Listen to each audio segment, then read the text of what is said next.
জবাব দিবে। তে সত্যি কি এই প্রশ্নের জবাব দিতে প্রস্তুত? নিশ্চয় তার প্রতি তের কোনো অনুভূতি রয়েছে। এই বিষয়ে তে কিছুই বুঝতে পারছে না। হঠাৎ করেই জানি একদম নতুন পৃথিবীর সামনে এসে দাঁড়ালো তে, যার অস্তিত্ব যে ছিল একদমই জানতো না।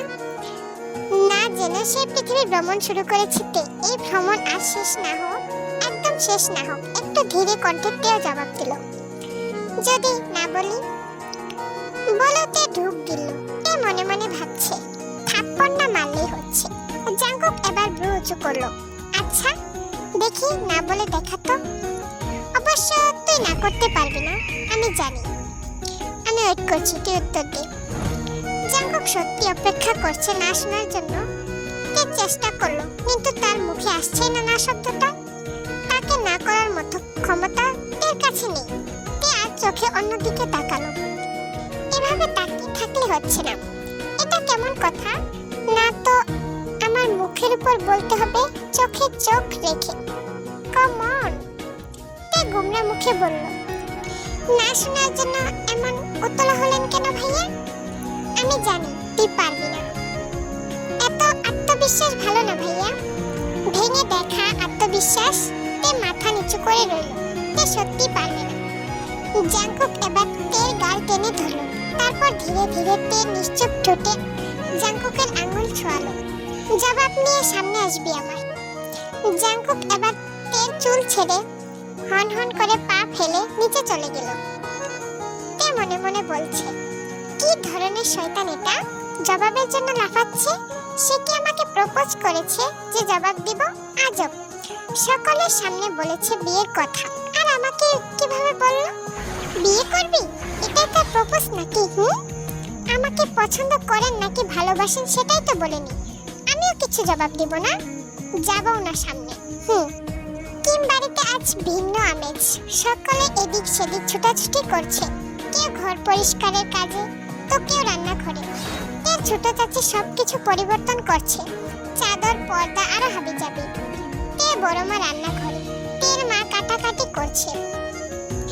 জিমিন ঘুম থেকেই উঠে রূপচর্চায় ব্যস্ত। ইয়ানো ড্রয়িং রুমে টিভি দেখছে। তেও সোফায় গিয়ে বসলো।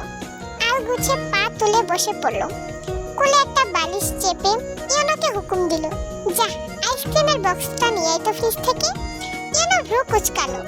আইসক্রিম আর ফ্রিজে? পড়াশোনা শেষ হয়ে গেল? তে আশপাশ তাকিয়ে বলল, জাঙ্কুক ভাইয়াকে দেখেছি কালকে রাতে আনতে। ইয়ানো দৌড়ে চলে গেল, সাথে চামচ আর একটা বাক্স আনলো। দুজনে বেশ মজা করে খাচ্ছে আর মুভি দেখছিল। হঠাৎ তে দরজার দিকে আর চোখে তাকালো। তের চাচু, তের বাবা আর জাঙ্কুক আসছে। তের চাচু আর বাবা নিজেদের রুমে চলে গেল, কিন্তু জাঙ্কুক গেল না। জাঙ্কুক সোফায় পা তুলে বসলো, ফোনে কি যেন দেখছে। অথচ সে আশায় এখন তের আর টিভির দিকে কোনো মন নেই। আর চোখে জাঙ্কুককে দেখতেই ব্যস্ত। কিছুতেই পছন্দের মুভিটা আর মন বসাতে পারলো না তে। এটা কোনো কথা? এক সময় তের আর চোখে তাকানো হাতে নাতে ধরে ফেললো জাঙ্কুক। তে দ্রুত টিভির দিকে তাকালো। লজ্জায় তের মুখ গরম হয়ে উঠছে। ইয়ানো বলল, মুভি দেখবে নাকি জাঙ্কুক ভাইয়াকে টিভির সামনে আনবো? এবার তে লজ্জায় বোবা বনে গেল। মান ইজ্জত আর রাখলো না এই ছেলে। জাঙ্কুক বাঁকা হাসলো, তারপর উঠে চলে গেল। তে কিছুক্ষণ ঠায় বসে রইল। তারপর বালিশ নিয়ে ইয়ানোকে মারতে শুরু করলো।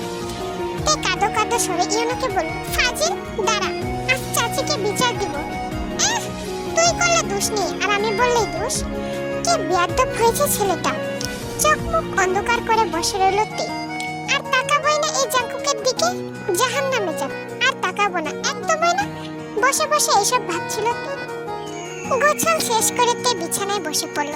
আজ জাঙ্কুকের দেওয়া কামিজের মাঝে একটা পড়েছে, খুবই সুন্দর, আর তেকে মানিয়েছে।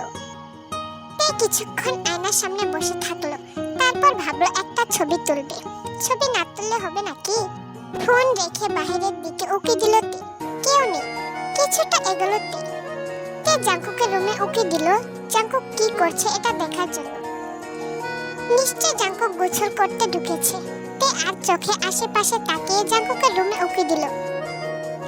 জাঙ্কুক আয়নার সামনে দাঁড়িয়ে মাত্র গোসল করে বেরিয়েছে।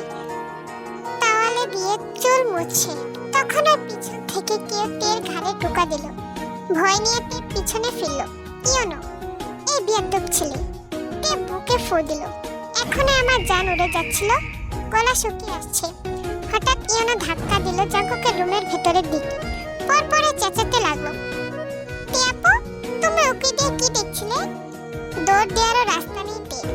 জাঙ্কুক তের দিকে এগিয়ে আসলো। তে আমতা আমতা করে বলল, উকি ঝুঁকি দিচ্ছিলাম না, ভাইয়া আছে কিনা দেখছিলাম। আসলে ফোনের প্রবলেম দিচ্ছিল ভাইয়া। জাঙ্কুক তের দিকে তাকিয়ে কিছুক্ষণ মাথা থেকে পা পর্যন্ত দেখল। জাঙ্কুক হয়তো তের কথা বিশ্বাস করছে। জাঙ্কুক তেকে উদ্দেশ্য করে বলল, ফোনটা নিয়ে আয়। ইয়নো হাসছে, মিথ্যা বলেছে ভাইয়া। এই শয়তান ইয়নোর জন্য তের কোথাও বাড়িতে শান্তি নেই। তে দ্রুত পায়ে সেখান থেকে চলে এলো। তে মনে মনে ইয়নোকে গালি দিচ্ছে, এটাকে আজকে প্যাকেট করে পানিতে চুবাতে হবে। কতবার লজ্জাকর পরিস্থিতিতে ফেললো এই শয়তান। এখন জাঙ্কুক ভাই আমার ব্যাপারে কি ভাবছে? তে আর রুম থেকে বেরোলো না। কি বেরোবে?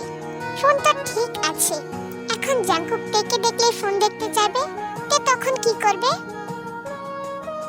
সুগার পরিবার আসলো বিকেলের দিকে। মোট 6 জন এসেছে। সুগার বাবা মা, ছোট ভাই, সুগার মামা মামি এসেছে। তে সুগার ছোট বোন জিসুকে নিয়ে জিমিনের রুমে চলে এলো। জিমিন বিছানায় বসে আছে।